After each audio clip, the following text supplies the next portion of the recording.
Isang nakakagulat na pahayag ang binitawan ni Ilocos Norte Representative Sandro Marcos matapos niyang aminin umano ang ilang katiwali ang kinasasangkutan ng kanyang pamilya. Ayon sa ilang source, hindi na raw masikmura ni Sandro ang mga iligal na gawain na matagal nang itinatago sa publiko. Sa isang hindi inaasahang panayam, ipinahayag umano ng batang diktador na panahon na upang lumabas ang katotohanan at panagutan ang anumang pagkakamali ng kanilang pamilya sa bayan. Matapos kumalat ang balitang ito, umani ng iba't ibang reaksyon mula sa publiko. Ay mga natuwa sa tila pagsisiwalat ni Sandro ng katotohanan. Habang ang ilan naman ay nagdududa kung ito ba ay isang tunay na pagsisisi o bahagi lamang ng isang mas malalim na plano. Sa kabila nito, nananatiling tahimik ang Malacanang at ang ibang mapang miyembro ng pamilya ng diktador tungkol sa mga paratang ni Sandro. Habang hinihintay ang opisyal na pahayag ng administrasyon, maraming nag-aabang kung maglalabas pa ng dagdag na revelasyon si Sandro. Kung mapapatunayan ang kanyang mga pahayag, maaaring magkaroon ito ng malaking epekto hindi lamang sa kasalukuyang pamahalaan kundi pati na rin sa hinaharap ng politika sa bansa. Patuloy naming babantayan ang pag-usbong ng isyong ito at maghahatid ng pinakabagong impormasyon sa mga susunod na araw. At yan nga ang balitang ating pagkakatutukan. Ngunit bago ang lahat, siguraduhin mag-subscribe at i-hit ang notification bell para sa patuloy na pagtutok sa mga silip ng bagong balita sa tunay na boses ng masa.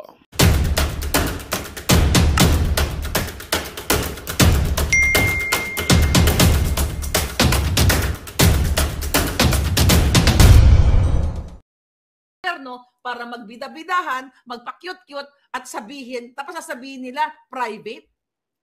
In-expose, kumbaga ginamit niya ang opisina ng PCSO para magbida-bidahan. Putang ina mga julul. Hindi nyo ginagamit ang utak nyo kasi ang laman ng utak nyo kundi puro pagnanakaw, panggagancho. And now yung mga vloggers ngayon ay gusto nyong patahimikin katulad ni Atty. Trixie. Matalino naman yan, magagaling yan sila Agent Morales, sila Mark, kung sino pa ang mga pinatatawag dyan. Kaso lang, ang problema, ang intensyon niyan, ipakontempt kayo. Matagal ko nang sinabi yan. Kung ako nga lang nandyan, baka magkatabi na kami ni Percy Lapid. Gugurgurin kayo niyan. Pinadala ko ng assassins eh. Di ba sinabi ko na sa inyo? So yun yan mga kababayan. Kaya nga, again, I'm still, nilalabanan ko pa sila dito nga sa, ang tawag dito, sa anti-slap case, anti-slap motion namin.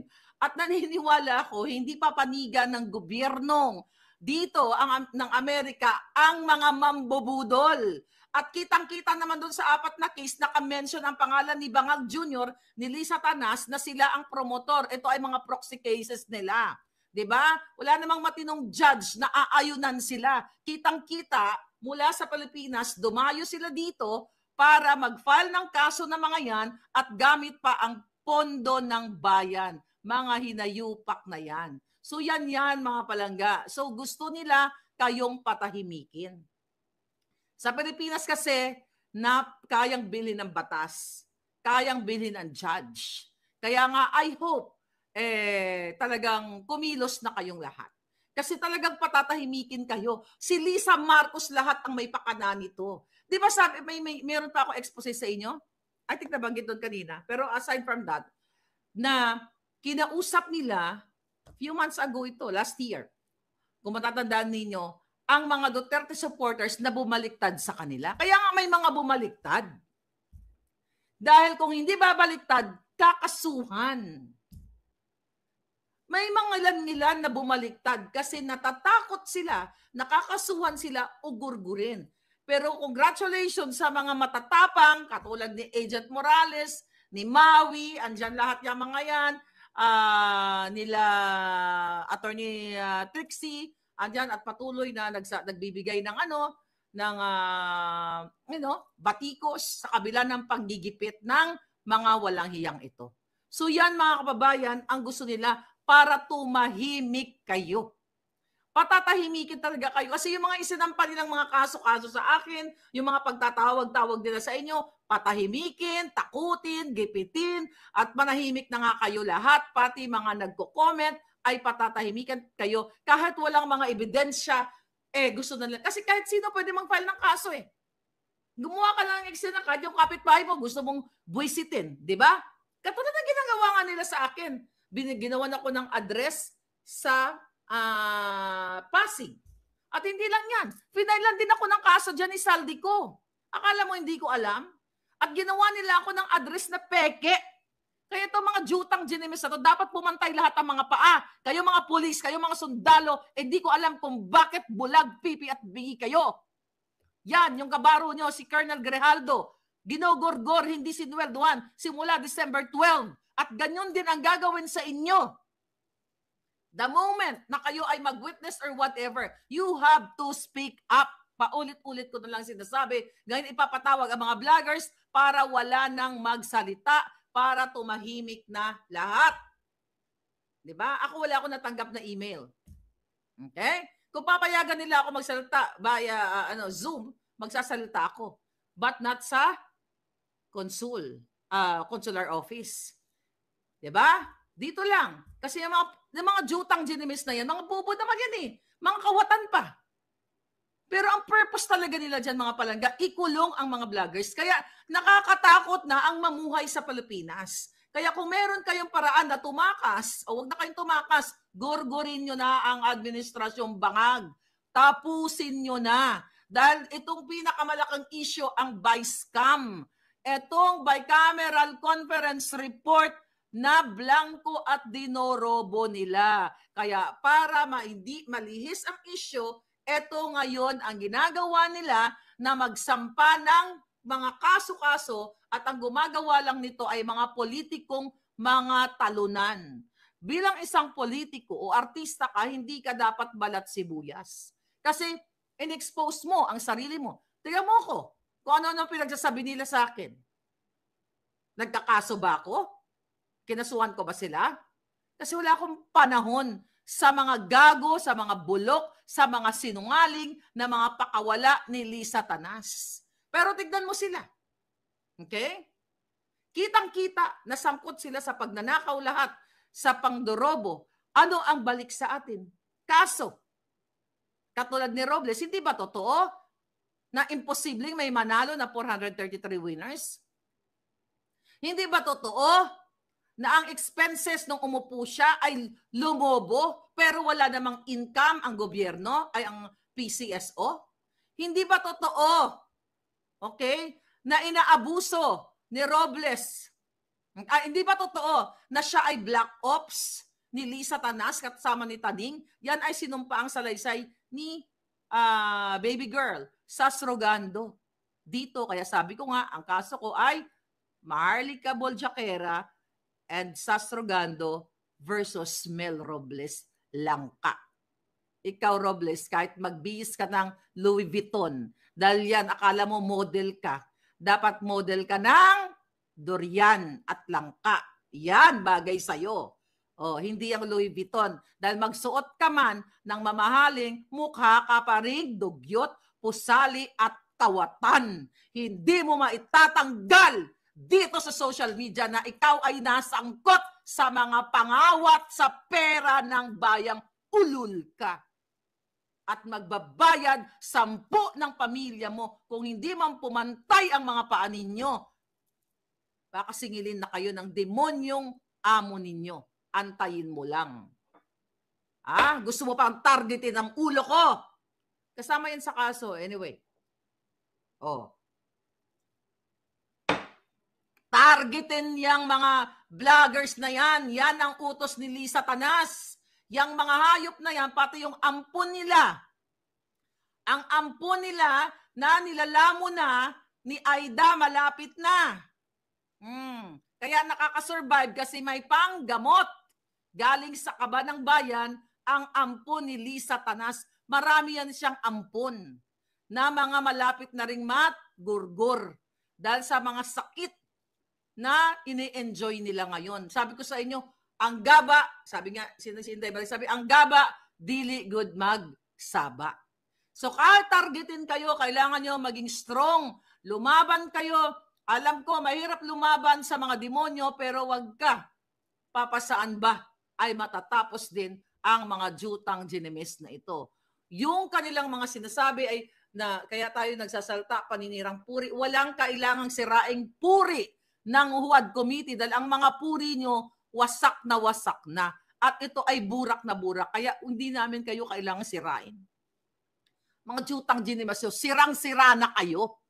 Ha? Kung murahin man namin kayo, karapatan namin yon na murahin kayo dahil kayo ay mga kawatan, mga demonyo, mapang-api, mapang-oppress, mapanggipit, lahat na. Samantalang ang mga pamilya ninyo, baka nasa sinapupunan pa lang ng anak, ay ng mga asawa ninyo, hindi baka, ay ini-enjoy na ang nakaw na pera ng bayan. So wala kaming dapat sirain sa inyo. Hindi kami nandito para sirain kayo dahil nandito kami para magsalita dahil kayo ay magnanakaw, kawatan, gurgurero, lahat, ano pa ba, tsoktsakkero, kidnapper, smuggler, katulad ni Bangag at ni Lisa. Diba? Kaya sabi ko sa inyo, dapat, meron ding, anti-slap sa Pilipinas para hindi na bago mag-hearing-hearing, mga palangga, doon pa lang sa anti-slap motion, natumba nyo na ang mga kalaban. Ang anti-slap motion ay para ipakita sa mga mapanggipit na politiko na eto, sampalin kita, anti-slap kita ng bonggang-bongga para hindi mo na ma-push through ang iyong panggigipit sa katulad ni Maharlika at babayaran mo ang mga expenses, ang mga attorneys fees. Yan ang ibig sabihin yan.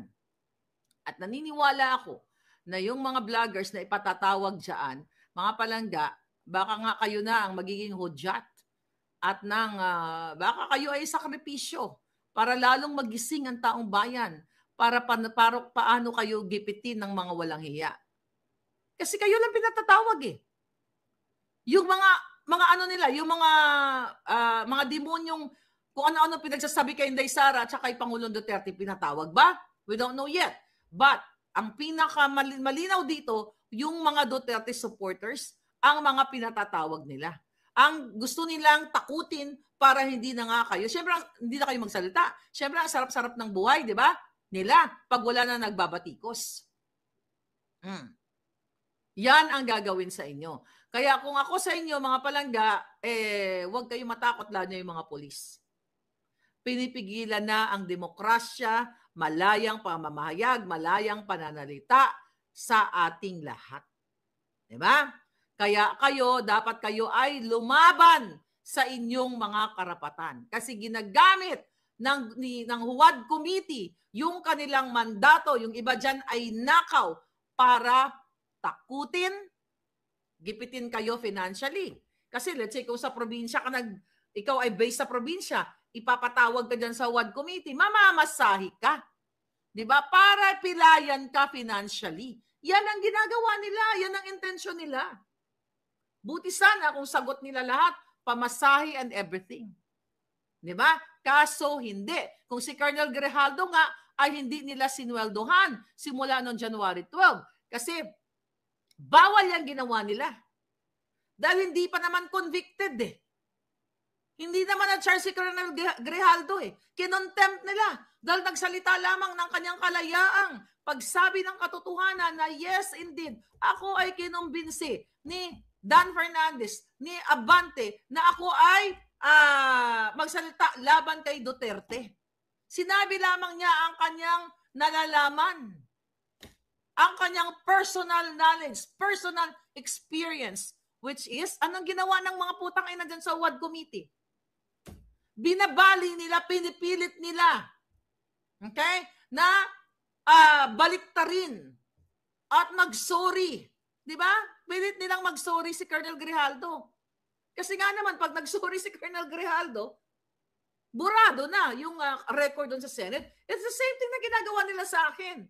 Bago pa itong mga kasong-kaso na ito, mag-make up kami ni Lisa Tanas sa if the price is right. Hindi ako kailanman magtitiwala sa mga demonyong mamamatay tao. Diba? Sabi ko sa inyo, may nag-aayos pa na umuwi daw ako sa Pilipinas, sorpresahin ko si Lisa. After all, sa pag-disclose ko na siya isang babaeng ahas, kidnapper, snatcher, lahat na, uuwi ako, hindi ako tanga. Katulad nung nagsasabi sa akin na umuwi ako sa Pilipinas. Hindi po tanga si Maharlika. Diba? Hindi ako magiging Maharlika kung tanga ako katulad ng mga bangag na nalalaman ang lahat ng kabulastugan nila. Katulad ng pagiging tanga at bobo ni Marcos Jr. na nabasa niya ang 4,057 pages in just a matter of 4 days. Yan ang maliwanag na budol. Diba? Ano yun? Habang nagbabasa siya, sabi ko nga sa'yo, walang taong makakabasa kahit 8 hours ng straight. You need a break. Pero only in the Philippines, pang Guinness Book of Record, si Bangag ay natapos ng 4 days, so hindi siya umihi, hindi siya umutot, hindi siya lahat. Ngiwi-ngiwi lang siya, sumisingot lang siya habang nagbabasa. Walang ganun. So dito mo makikita kung sino ang tunay na ob-ob. Kung sino ang tunay na bangag. Yang mga bangag na yan. Kaya nga galit na galit sila sa akin. Kaya gusto nila akong gurgurin. Gusto nilang gurgurin si Inday Sara. Gusto nilang gurgurin si Duterte. Diba? At ang mga vloggers. Kasi tayo yung nagsasalita eh. Yung sinampulan nila ako, yung kay Taberna, sample pa lang yun na para matakot si Maharlika. Dahil sabi, makikipag-ugnayan daw sila sa Department of Foreign Affairs at sa US Embassy. Sinabi yan ni Taberna. Pauwi na ako sa Pilipinas. Paninindak sa akin yun. Diba? Nagwagiba yung mga buwaka ng ina. Nagwagiba si Bacudio ng $2 million kasi pinaasa sa nila sa Tanas na mananalo ka sa case. Bobo. O tangay na, bobo. Nagpapaniwala ngayon ng gago. O, nanalo ka ba? O, hanggang sa kaduluduluhan ng buhay mo, Abel. Okay. Bacudio. Sisingilin ka ng Diyos sa lahat. O, hindi pala Diyos, demonyo ang sisingil sa'yo. Ikaw, Quiñones, lahat kayo na pumayag na sumakay sa gustuhan ni Lisa to file a case against me. Demonyo ang makakaharap nyo. Malay nyo, sumunod kayo kay Lagman. Diba? So, ulaan natin kung susunod sila kay Lagman. Mahiwagang baraha. Tik-tik-tik-tik. Ito na. Tignan natin. Ulaan natin kung okay, susunod sila kay Lagman. Oh, 8. 8. Ibig sabihin, walang katapusan. Sino-sino ang mga susunod kay Lagman? 8 ang mauuna. Diba? Sabi ko sa baraha to, panalo tayong lahat. So may 8 susunod. Hindi lang natin alam kung sinong susunod na papantay ang mga paa. Kita nyo ang baraha, hindi magsisinungaling. Kaya yung 8, tandaan ninyo, susunod kayo kay Lagman na nag-wish na si Pangulong Duterte ay iintrega kay ICC. Nakita nyo? Wish kayo ng wish. Ang dami nang nag-wish kay Pangulong Duterte noon pa, nung siya ay mupo na mategi na, mamatay na, ganyan-ganyan. Tingnan mo, nauna sila nagganda matayan. Dahil ang gaba, dili, gyud magsaba. Okay? Kaya itong ginagawa na pagpapatawag sa mga vloggers para takutin po kayo mga mamamayang Pilipino na nagko-comment. Para magtagumpay sila na hindi na mabulgar ang kanilang pagnanakaw. Di ba? Yan exactly ang gusto nilang gawin. Kaya tayo pinatatahimik lahat. Nakakarimarim na po kaya dapat ninyong magsalita. Imagine mo, papa-extradite daw si Maharlika. Oh. Asan ang extradition niya? Mga jutang ginimis ninyo. Ay, mananalo kayo ng $2 million nyo? Oh my God, ang bububo nyo, nagpapaniwala kayo kay Lisa Tanas, lalo yung 2 designer. Sabagay, nakikinabang sila. Imagine mo, tangina yung bag na binigay sa akin, I just realized, 50,000 pesos. Tangina, makakabili ka sa Ross nun eh. 15 dolyares lang. Nagbibenta. Kaya hindi ko binenta yun eh. Nagbenta ba ako sa inyo ng bag? Pinabibenta sa akin. Wala lang kasi dito eh. 50,000 pesos. Pang $15 lang ang halaga. Nabudol nga yung kaibigan ko eh. Yung isa kong kaibigan. Aka na nga, buksan mo yung pinto. Yung perlas, yung pearl. Psst. Woo! Kunin mo yung pearl na bag. Pearl na bag. Dali. Kunin mo. Andyan, kunin mo yung pearl na bag. Yes, I know that. Yung pearl na bag. Wala pa. 10:25 na pala. Ayan na naman. Pinalalayas na naman ako. Ayoko nandito eh. Anyway, mga palangga. Pinapatay na po ang ating freedom of speech. Okay? Pinapatay na lahat. Alam mo, mayroon na ako gustong i-ano sa inyo, i-share. Ito. Asa na? Ito. Binigay ito sa akin. Okay? Hindi ko pa binabasa. Kalawangin na nga, oh. 70,000 pesos. Nabibili lang to. Magkano to? Ayan, oh, warak, ano na nga, sira na eh. Ayan, actually, di ko to, isang beses ko to ginamit. 70,000, yung isa kong kaibigan na budol, hindi ko naman siya binudol. I just want to support, my former friend. 70,000 pesos. Magkano to dyan sa gilid-gilid ng Quiapo? Ayan, oh. 70. Tapos gusto mong tulungan ang mga craftsmen and women na gumagawa nito. 70,000. Are you fucking kidding me, darling? 70,000 pesos to. Hindi ko to binili. Pakibasag na nga to, ba't buhay pa to? Sunugin natin. Alright? 70. Yung friend ko nakabili. Oh. Talaba, sabi niya. Bibili ka ba nito? Kaya nga nakita ko to, syempre, pag magkaibigan mo, parang nahiya ka naman. Sabi, ano ba yan? Ang mahal-mahal. Oh. Yan, overpriced. Tapos yung mga politiko, bumibili, syempre, nakikisama at wala naman silang pakialam dahil ang 70,000, barya lang yan sa kanilang mga nakaw. Paano naging 70 yan? Di bibili na lang ako ng Dior o ng LV, di ba? Punta na lang ako ng Paris o ng Italia. O, tignan mo to. 70,000 to. Kaya nga I'm fighting, mga kababayan, sa mga mambubudol. At itong designer na to, ang kapal ng mukha, magbenta ng 70,000. Ayan, oh. 70,000. Walang iya talaga, oh. 70,000. Ha? Baka 1,000 lang to sa Mindanao. Ang mahal niyan, ginto ba yan ng talaba, sabi ni Jane? Yun na nga, tuway. Overpriced talaga. Hindi yun gift, breathe away. Galing dun sa kay Bakudyo na natalo sa kaso ang hitad. Oo, di ba? Masisisi niyo ba ako kung bakit kailangan ko ibukay lahat ng mga putang inang ito? Sa bawat, kung imagine mo, sa 10 niyang mabenta sa mga politiko, 700,000. Saan kukunin yon?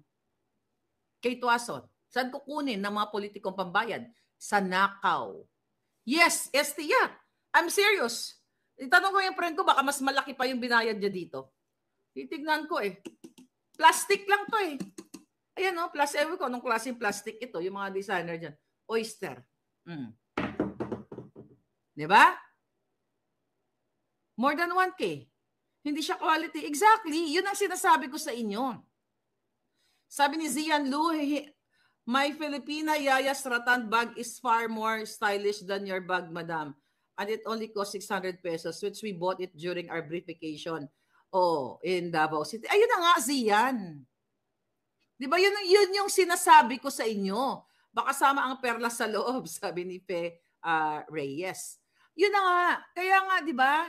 Ito yung ginagawa ngayon ng mga jutang ginimes na mga politiko para pigilan kayong lahat. Okay? Pigilan kayo. And now, what's next? Bago ako tumakas sa inyo. Sararampa na naman ang hitad. Hindi pala ako, hindi, maya pa pala.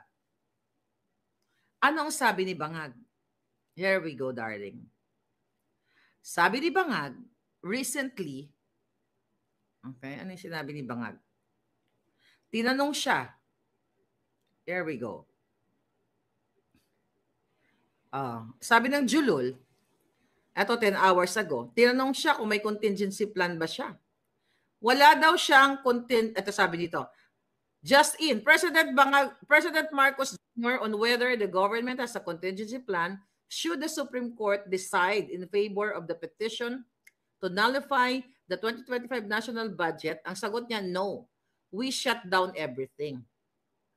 I guess this is what they want. Yung matuloy ang destabilization. Bangag! Pwede naman sundin. Yun nga, yung tinatawag na reenacted budget. Wala siyang contingency plan. Sinasabi niya ng Julul na ito sa taong bayan na parang, sige, kapag inano nyo yan, kapag inano ng Korte Suprema, pag nag-release kayo ng ng TRO, shutdown lahat. When you say shutdown lahat, maapektuhan ang lahat ng sangay ng gobyerno. Healthcare, economic, lahat. Pangbobo yan. Bakit masa-shutdown? pwede mo naman gamitin yung reenacted budget. So, ibig sabihin ito, para lang ibintang sa atin na para daw matuloy ang destabilization. Walang nagde-destabilize sa gobyerno, walang iba, kundi itong bangag na ito.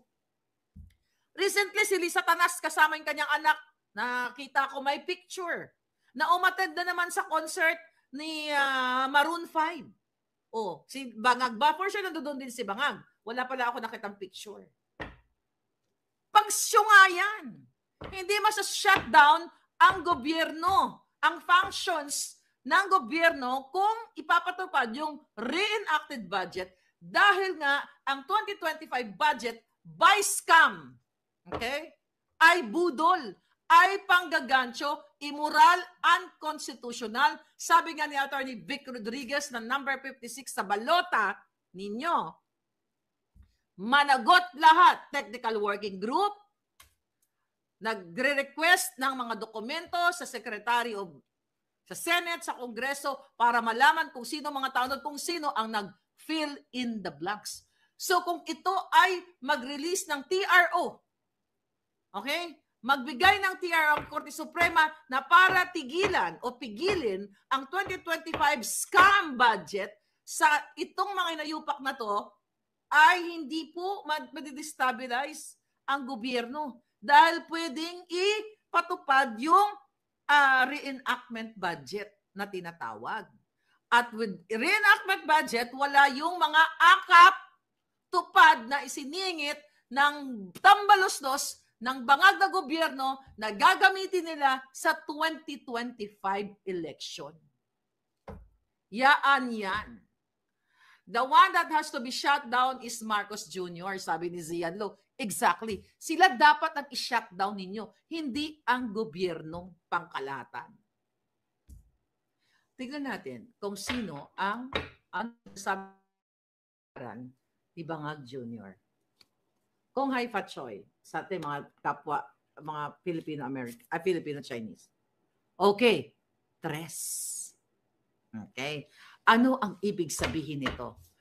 Ibig sabihin nito, ang tatlong magkakasabwat, si Lisa Tanas, si Tambaluslos, si Bangag, ay masa-shutdown sooner. O, di ba? Sooner. Hindi magsisinungaling ang baraha. The Wanderer. Okay? Parang super size. Tama ba ang mata ko? Yes, Hanzo. Yeah, malaki talaga to kasi laki ng mukha ko. Tingnan mo. Mataba, o. Tingnan mo yung dalawang bara. O, ayan. O, ayan. Alright? So, 3. No, tingnan natin. Bago pa ako i-eject dito sa, sanctuaryo. Okay. Hirap talaga pag nasa sanctuaryo ka. Okay, tingnan natin. Ano ang sinasabi ng bara? 3? Okay. Sabi ni Kate Tuaso, tulad ako manghula. Okay, tingnan natin. Ang sinasabi ng bara, zoom. Zoom. Okay. Ano ang sinasabi ng bara? Dahil China's New Year. 6. Ibig sabihin, 666. Matutodas ang mga demonyo. Diba? Ito na ang hudyat.